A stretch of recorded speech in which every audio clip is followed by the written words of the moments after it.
The weekend we had the first league of the West Nile, not West Nile, rather Fufa Drum. West Nile was away to Lango. That game ended by 2-0. Just giving you the highlights of how things went over the weekend. We had so many encounters over the weekend in the top European leagues, and at the same time EFL is also bouncing back. Chelsea is looking for a way to bounce back from that 1-0 deficit they had into the hands of Middlesbrough. They went away to Riverside Stadium.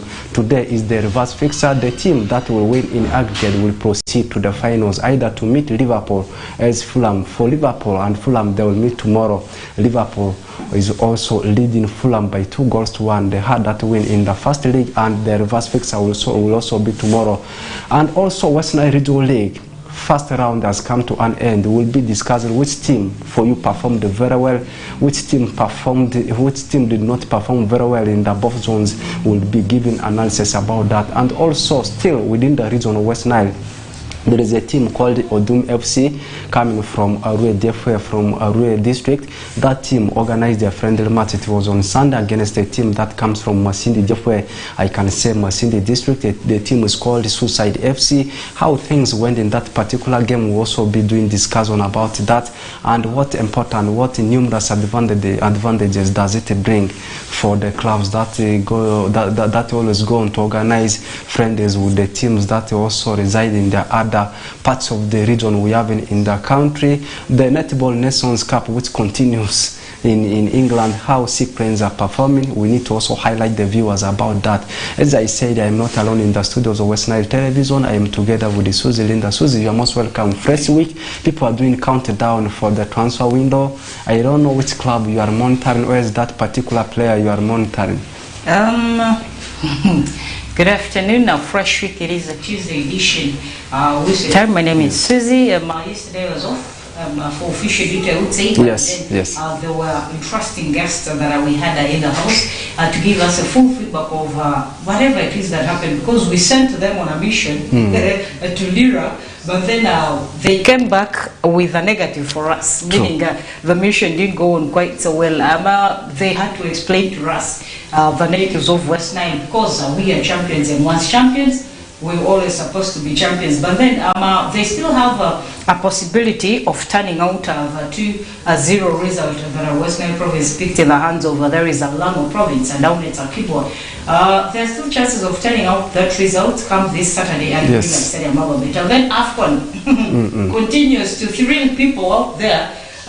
Who would believe that Cameroon would pack up banks at this stage? There are very interesting results that actually came through. Guinea, the result of Guinea and of course Cote d'Ivoire was very shocking and surprising, 4-0, and then Guinea-Bissau also losing into the hands of Nigeria. Of course, more of the interesting stories coming up. Like you said, regional league is closed, but the Black Angels is having a friendly with one side that comes from Mahagi in Congo, and then also today in 4th League Division games, Daystar will be tussling it out with Leo. I don't know if that is an Oluko Derby or Leo is in Arua City or Oluko. Yeah, exactly. Let's actually kickstart our discussion from that game. Leo up against Daystar. You look at these two sides. These two sides last season they also played in 4th Division League of Arue Defwe. Both of them, as you said, they performed very well. You look at how Daystar performed. They performed extremely very well. You also talk about a side called the Leo FC. The last 2 to 3 seasons, they have actually been a team performing extremely very well. Only that written in zones, they have always been nullified. I think it will be a very tense game for the both sides. And also the friendly you mentioned by the Black Angels immediately after the first phase of the season in Western Regional League coming to an end, getting engaged in friendlies, this time with the teams that are coming from our neighbors, DRC. And at the same time, there was a friendly which took place on Sunday. It was between Odum FC. Odum FC is a team that comes from Arue district. They welcomed the side that comes from Masindi district called Suicide FC. We had the two teams, the junior team, it ended in a barren draw, 0-0 draw. That's what I mean. And then written in the senior team, we saw the team Suicide FC, a visiting team, edging out Odum FC by 1-0. Odum FC, the first phase of the season in the 4th Division League of Arue Defwe has also come to an end, and in their zone they have finished the first round with 10 points, 6 points behind the log leaders. Now the question here is how In fact, what should the rest of the teams impress out of the friendlies they are playing, and how will that one help this particular team called Odum FC? Not only Odum FC, and also teams that are engaged in friendlies. How will this one help them? I think engaging in friendlies is quite a very good one. First of all, we've seen teams that perform very well in a first round over every other league, and then once they go into a break, players tend to go in and relax. True. Players go in and do their own things and all that. So I think basically stakeholders or club owners are looking into holding every player accountable, or holding every player into the game. Yes. Holding every player active and all that. So that's why I think they're not releasing out players to go in and have a break and all that, as the season is at a break. Yes. They want to keep players on motion, so that when next season, I mean, when next when the half when the other round is returning, it finds all players put ready for there is the second round of the game. And I think the beauty of friendlies is in that you're still able to realize if you still carry a big weight into the league, or if your players are still good and all that. So basically, I think that is the essence of friendlies: building up the players and setting them and getting them ready for the next round. Yeah, it's not only Odum FC. We have just been discussing so many teams they are preparing to play friendlies. Susie mentioned one, Paida Black Angels, a team playing in West Nile Regional League. In Nyagax Zone, they have already settled their friendly with a team coming from that side of the DRC. Susie, this one takes us direct to West Nile Regional League, not discussing the fixtures, not discussing the games that have just been taking place over the weekend. Actually, we are summarizing the first phase of the season, which came to conclusion over the weekend. Now, you will be telling me which team actually made you a moment in the first round, and which team actually for you feel did not perform very well, they really need reinforcements. And we are going to do discussion about the both zones, both Nile Zone and Nyagax Zone. Don't get confused. Each and every time we talk about Western Regional League, know that there are two zones, Nile Zone and Nyagax Zone, and to get the overall champion, you always see that the team that tops Nile Zone will meet the team that tops Nyagax Zone. That's where we find the overall champion. Let's start with Nyagax Zone. Just direct to the point, which team for you think performed very well? Benson, I would go in for the position number 2. Yes. That is Pakwachii Youngsters. Pakwachii Youngsters is a team that actually just came up to surprise everyone. True. Because one, if you look at Nyagax Zone, there is in the regional league, you'd actually see that everyone was focusing on Nebi Central, Paida Black Angels, and Paida United. Yes. These were the 3 teams that people were focusing on. And then somehow, somewhere, if you would ask in a few people, they would tell you about Zeu Central and all that. Yes. But then also Alpha. I think Alpha is one team that everyone was focusing on, yes, because of their performance, their previous performances, yes, in last season's 4th league, and then the finals, and then the mini zonos that were in Nebi and all that. They were and then coming up to be the only team that pushed through from the mini zonos to the regional league. Yes. So basically, I think they were the team that people were looking onto, and then they pressed and covered in all these other teams, yes, that made people to lose focus on. But then the teams that people lost focus on are proving themselves. Yes. That is how now I come in with there is a Pakwachii Youngsters that actually sits second on the table with a point gap of only 2. Yes. Following, there is a Paida Black Angels that is sitting top of the table. So yes, what does this mean? Meaning, Paida Black Angels also relaxed somehow. Yes. Because they started the season very well. At a certain point, they had a point gap difference of, I think, 7-8 something, yes, yes, with the team that sat on position number 2 and all that. So basically, I think Paida Black Angels lost it somewhere when yes, they started being beaten. They started picking draws and all that unnecessarily, which were actually not required. You're being beaten at home in Barukuru by your biggest arch rival and all that. So basically, I think that is where Paida Black Angels lost it.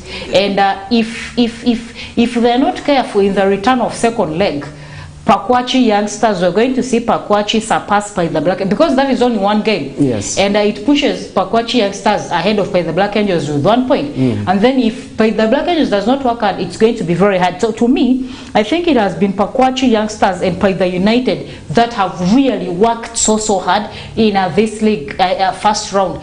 There is a Nyagaki zone. By the Black Angels, yes, they are hard workers, but they went into the league undermining every other person, because one, experience-wise, they have the experience. They are the team in a regional league currently that has played in almost all the leagues in Uganda, even the biggest tier. So basically, I think By the Black Angels had one basic issue, that was pride, that they went with into the league. That pride is now getting to affect them. They are also now just waking up and realizing, hey, I think we also need to work hard. But it's not yet too late, but to me, the hard workers were Paidha United and Pakwachii youngsters. Yeah, Susie, it's true as if you read my mind. Still, I will go for Pakwachii youngsters. That comes from Pakwachii district. To me, that has been the best team, followed by Paidha United. And we have seen that the team Paidha United has never beaten Paidha Black Angels. They are at rivals at Barakoro, and it has happened for the first of its kind, and also in the first round. That one adds pedigree on the team called Paidha United. You talk about Pakwachii youngsters, you compare it with the other teams, top teams we have in Nyagaki zone. So many people, like you have said, have been overhyping teams like Paidha Black Angels, Paidha United, even Arua City themselves, not forgetting about Alpha Rising Stars. It's a very rare case you will get to see people talking about the team Pakwachii youngsters. Out of the so many games they have played, only picking 1 defeat and 2 draws, and only 2 points behind the log leaders, Paidha Black Angels. To me, I will still have to agree with you. Pakwachii youngsters, to me, they were the best team, followed by Paidha United. And then the team that is leading the table right now in Nyagaki zone comes to 3rd position. Matthias, if we are to compare the table standing, still people will say that periodically Paidha Black Angels, they are the best because they are finished on top. But to me, if they are to ask me which team to me was the worst, I will say it's Alpha Rising Stars. Why am I saying this? Alpha Rising Stars, before the kickstart of the new season in West Nile Regional League, they signed so many players. They were behaving like a big league team. And out of the players they have signed, where are they now? Nowhere to be seen. Second last, to me, they are the worst team compared to the rest of the teams, followed by the team called Nyahama. This one takes us to Nile Zone. In Nile Zone, Susie, before I ask you to analyze Nile Zone, me, I will go direct to the point. To me, the best team has been Total FC. Matthias Odamatako Central still unbeaten. Total is one of the newly promoted sides alongside teams like Yumbe Hospital, Yumbe Heroes. But you look at where they are. They are second on the log with 22 points, just some few points behind the log leaders, Odamatako Central. Matthias, they are still unbeaten. I don't know which team has been the best for you in Nile Zone, and which one takes the worst gong? In Nile Zone, I think I would basically go in with Total, yes. Araka, although they sit in position number 4, Araka has also been a hard worker. True. They are pushing so hard. Initially, they had issues with their fans, just like the Black Angels also had issues with their fans. But I think they settled it out. They sensitized the fans and talked to them and all that. I want to talk about Araka in such a way that if you look at Araka and their fans, this is a club that has one of the most passionate fans in there is Arua, I would say, because one, you would see that Araka has fans that follow the club wherever they go and play from. If it is a nearby town, some of them even walk. Like the last game we covered for Araka and Tipsha and Koboko, trust me, we were told that some of the fans walked from Yumbe to Koboko. So what does that mean? It shows passion for the club, it shows love for the club and all that. So basically, once you see as a club that the fans are very passionate, the fans are always ready to support you as the players, you as the club owners, you in the top management of the club, you basically also work very hard to give back to the fans. Yes. So to me, it has been Total, yes, but Araka, I have not seen the fan base of Total that much, but then yeah, they are also hard workers. And then Odramchako has been there, yes, although they sit top of the table. Odramchako has also been a hard worker, by the way. Yes. Initially, they were not on top of the table. True. But when they kept, when they rose up to sit on top of the table, It took us all by surprise. It was a shocking result that Odramchako was on top of the table. Even me, I was one person who did not believe in Odramchako sitting there. I remember one time we were having a discussion in the house here. Even Owen did not accept that Odramchako would be there. Owen one time said that Odramchako ikilubole, you get ikilubole like Spurs in English Premier League. So they would not sit on top of the table for quite some time. But now this is Odramchako that came on top of the table, and they are still there, not shaken and all that. They still sit on top of the table, and I think they're also one side that was able to qualify into the next round of Uganda Cup. Yes. So yes, basically, yes, although it is the half break of regional league, news coming through is that the players have not gone in for break. Yes. They are at camp preparing to host there is a Soltiro Bright Stars in the next round of Uganda Cup. So it is also a plus for Odramchako. Yeah, it's true. Your worst team in that zone?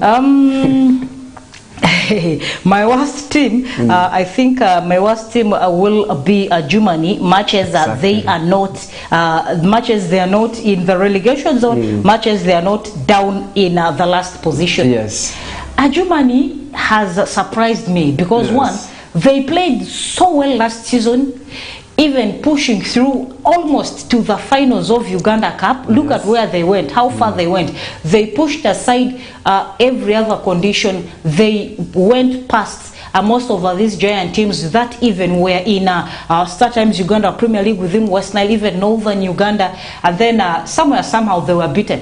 Yes. But then here, and they are one side that fought so hard to see to it that they actually qualified to Big League.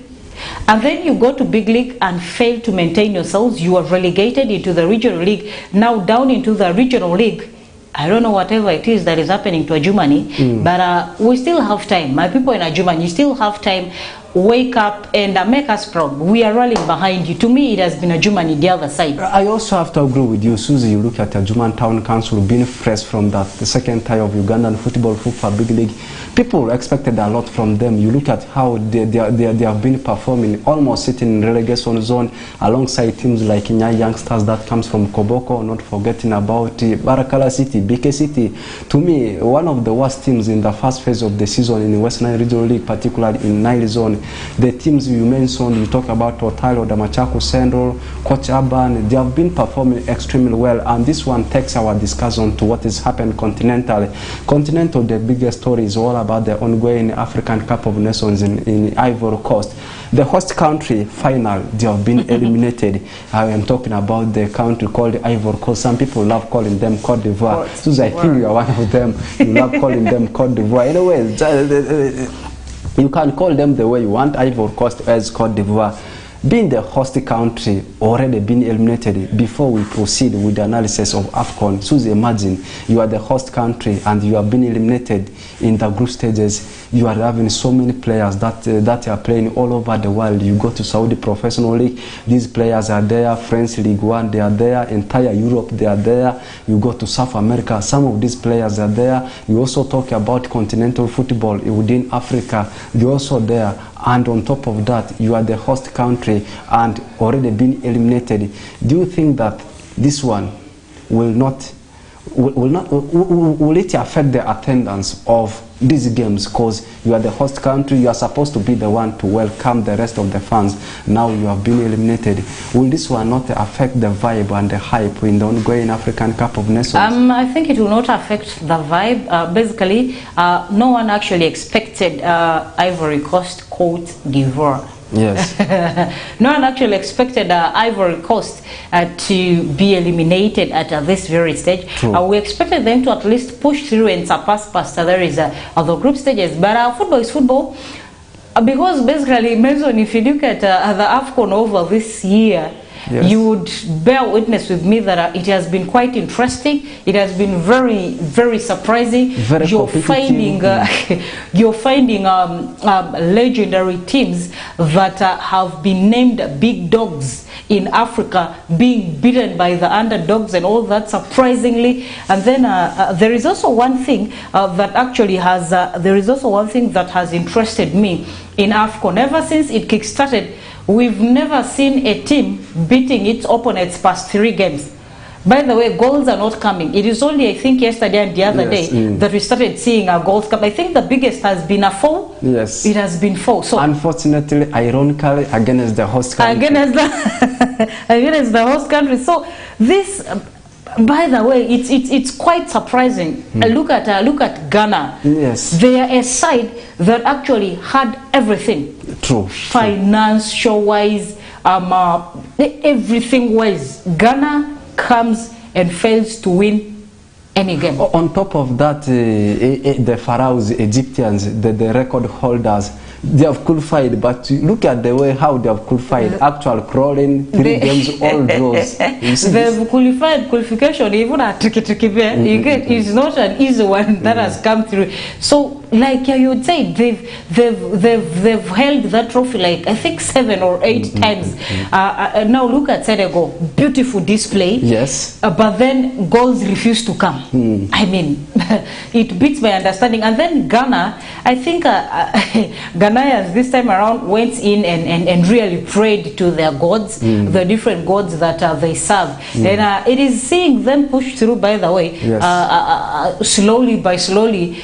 They are moving. They are not Ghana, I mean Nigeria. Yes. Nigeria is moving. Yesterday they were able to win, and it pushes them to the next. And I think this is basically a very good one. And then our friends at Taifa Stars, welcome back home. Okay, this one takes us to how the games went yesterday. By the way, Group A and Group B, it's done. Teams that have been disqualified, they have packed the bus, and those ones that are able to proceed to the round of 16, they know themselves. And Equatorial Guinea, as you said, they actually went on to harass Ivory Coast by 4-0. We saw an edging result for Nigeria up against Guinea-Bissau. It ended by a 1-0. Meanwhile, in Group B, Cape Verde drew 2-2 with Egypt. Meanwhile, the same scoreline was between Ghana and the team called Mozambique. Equal, we have games to be played today. Gambia will take on Cameroon. Gambia has already been nullified out of the competition in Group C. The battle is only remaining amid these countries, Cameroon, Senegal and Guinea. For Senegal, they have qualified. Even if they lose into the hands of Guinea, still it will not affect them. But now battle remaining between Cameroon and Guinea. Meanwhile, in Group D, Angola will take on Burkina Faso. Meanwhile, Algeria takes on Mauritania. You look at these countries, they are all capable of proceeding to the round of 16. Algeria, one of the favorites, they play beautiful football. 2 games played, all draws. They opened the campaign with a drop against Angola. Recently, they were tied to a 2-2 draw by the country called Burkina Faso. Burkina Faso, the 2013 finalists, they are performing very well. We will analyze Group C and Group D tomorrow. And Susie, this one brings us to the groups. In Group A, Equatorial Guinea and Nigeria, the games are done. These are the countries that have proceeded to the round of 16. Meanwhile, Ivory Coast, the host country, together with the Guinea-Bissau, they have been eliminated. Meanwhile, in Group B, Cape Verde, they have finished the group unbeaten with 7 points, followed by Egypt, 3 games played, all draws with the 3 points. Ghana failed to qualify with only 2 points, 3 games, picking 1 defeat and 2 draws. Mozambique also with the equal number of points Ghana is having. Egypt, Cape Verde, Nigeria, and the country called Equatorial Guinea. These are the countries so far that have sealed the ticket to the round of 16. Did you expect some of these countries like Equatorial Guinea, Cape Verde to have qualified? Not really. That's why I said this year's AFCON has actually been, it has been a shocker. It has been a shocker. The countries that we expected, that we always look at, are people that come and go past the group stages, that go past the other rounds and even proceed up to finals. This time around, they're packing up their bags a little bit earlier, things that we actually didn't expect. And now, the teams that actually have remained, that we as Africans have rated as big people, their qualification stands on mathematics. I don't know if you've realized that. Yes, yes. Their qualification stands on mathematics, and it's quite going to be a very hard one, because currently now, no team is going to accept to pick, to throw away the 3 points to the opponents. Because basically, the win will count into so much to push the teams that are still yet to seal in the qualification into the next round. So every other team or every other country, of course, definitely will be looking into winning in the game that is at hand to go through to the next round. Now, Susie, you look at Group C, like we say, Senegal, they have qualified 2 games played, having 6 points. Guinea, you talk about Cameroon, Guinea is having 4 points, Cameroon is having 1 point. That means Cameroon will have to win their game to see that they qualify. Senegal, even if they lose, still it will not affect them because they already done in that group. And you look at the other groups, you talk about group D, Angola is having 4 points. You talk about Burkina Faso, 4 points. Algeria is having 2 points. And for Algeria to qualify, they need a win up against Mauritania. Mauritania 2 games played without any point. Meanwhile, for Angola and Burkina Faso, they will battle it in between themselves. And a draw and also a win.